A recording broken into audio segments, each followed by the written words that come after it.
Friends আসসালামু আলাইকুম, welcome back শাহিতা দাদা চ্যানেল। আশা করি সবাই ভালো আছেন, সুস্থ আছেন। আপনাদের দোয়াও ভালোবাসা, আমি অনেক ভালো। আজকে এই যে দেখতে পাচ্ছেন কুমড়ো এবং কলার ডালের বড়ি, এই বড়ি আমরা নিজে তৈরি করেছি। এই বড়ি দিয়ে আম্মু আজকে রান্না করবে রুই মাছের ঝোল। বড়িগুলো এখানে শুকাচ্ছে, এখান থেকে কিছু বড়ি তুলে নেবে। দেখুন কত সুন্দর হয়েছে এবং শুকিয়েও গিয়েছে পুরোপুরি ভালোভাবে। এই যে দেখুন গাইস, এই বড়ির ভিডিও আপনাদের সাথে খুব শীঘ্রই শেয়ার করব। ভিডিও তৈরি হয়ে আছে, এবার আপলোড দেওয়ার পালা। এই যে এখানে দেখুন বিচে বড়িও আছে, কুমড়োর বিচে বড়ি। তো এখন নিচে যাবো, আম্মু রান্না করবে, সেটা আপনাদের সাথে শেয়ার করব। গাইস এই যে এখানে এই মাছগুলো দিয়ে রান্না করবে, এগুলো হচ্ছে রুই মাছ। এখানে মাছগুলো ধুয়ে নিয়েছে, এবার লবণ হলুদ দিয়ে মাখিয়ে নেবে। লবণ দিয়ে ভালোভাবে মাখিয়ে নেবে। এখানে লবণ হলুদ ভালোভাবে মাখানো হয়ে গেছে, এবার বড়িগুলো ভেজে নেবে। এখানে কড়া তাতাতে দিয়েছে, কড়াতে গিয়েছে, এবার পরিমাণ মতো তেল দিয়ে দিবে। এবার বড়িগুলো ভেজে নেবে, লাল করে বড়িগুলো ভাজতে হবে। দেখুন গাইস, দেওয়ার সাথে সাথে বড়িগুলো কত সুন্দর লাল হয়ে যাচ্ছে। বড়িগুলো ভালোভাবে ভেজে নিয়েছি, এবার তুলে নিবে। এখানে বড়ি ভাজা হয়ে গিয়েছে, এবার মাছগুলো ভেজে নেবে।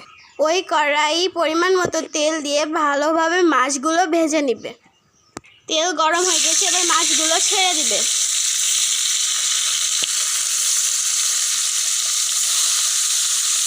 এই যে মাছগুলো দিয়ে দিয়েছে, এবার উল্টে পাল্টে ভেজে নিবে। মাছগুলো লাল করে ভাজা হয়ে গেছে, এবার পাতিলে তুলে নেবে।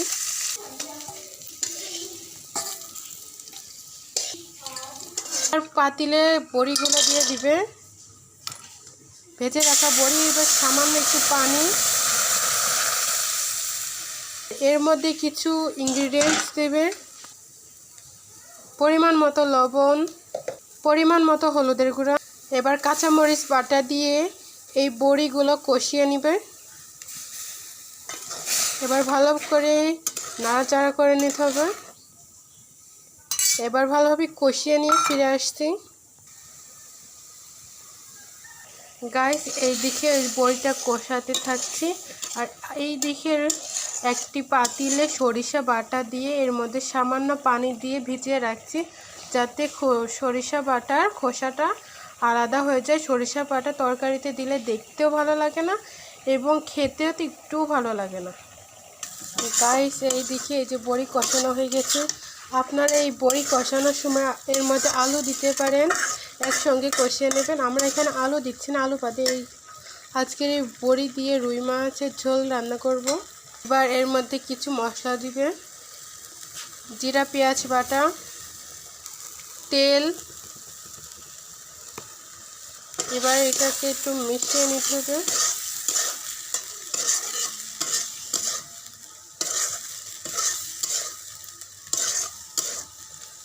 আর এখন দিয়ে দিচ্ছে আগে থেকে ভিজিয়ে রাখা সরিষার পানি,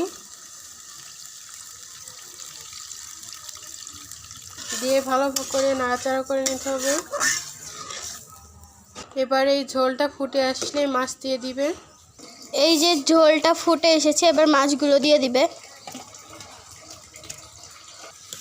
দিয়ে ভালোভাবে নাড়াচাড়া করে নেবে। নাড়াচাড়া করে ফুটিয়ে নিলেই হয়ে যাবে রুই মাছের বড়ি দিয়ে ঝোল। এই যে তৈরি হয়ে গেল আমাদের বড়ি দিয়ে মাছের ঝোল। যদি ভিডিওটা ভালো লাগে থাকে অবশ্যই লাইক কমেন্ট শেয়ার করতে ভুলবেন না। আল্লাহ হাফেজ, টেক কেয়ার।